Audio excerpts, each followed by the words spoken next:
नंदुरबार जिल्ह्यात स्थलांतर कमी व्हावं आणि रोजगाराची निर्मिती व्हावी यासाठी 2013 मध्ये MIDCला मान्यता मिळाली होती। आज जवळपास 13 वर्षापेक्षा अधिक कालावधी उलटला असला तरी देखील नंदुरबार तालुक्यातील भालेर येथे MIDC जी आहे ती सुरू झालेली नाही आहे।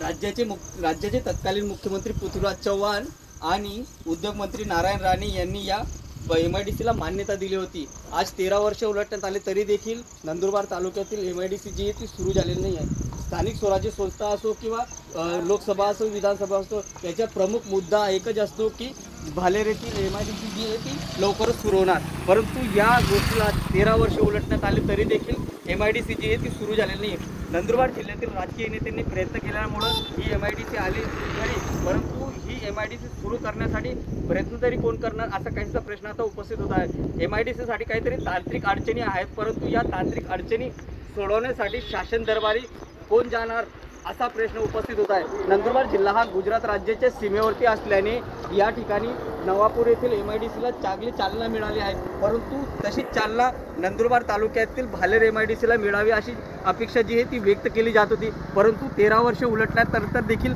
या MIDCला चालना पाहिजे तशा पद्धतीने मिळालेली नाही आहे। त्यामुळे आता येणाऱ्या स्थानिक स्वराज्य संस्थेच्या निवडणुकीत देखील पुन्हा MIDCचा प्रश्न जो आहे हा निवडणुकीत गाजणार आहे। त्यामुळे आता राजकीय नेत्यांनी मतभेद बाजूला ठेवून एकत्र येऊन नंदुरबार तालुक्यातील भालेर MIDC सुरू करण्यासाठी प्रयत्न करावे अशी काहीशी मागणी आता उपस्थित होताना दिसून येत आहे।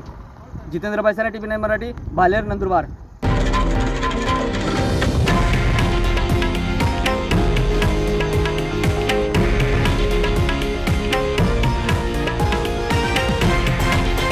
हे आहे देशातील नंबर 1 न्यूज नेटवर्क आणि आपण पाहत आहात TV9 मराठी, एकमेव।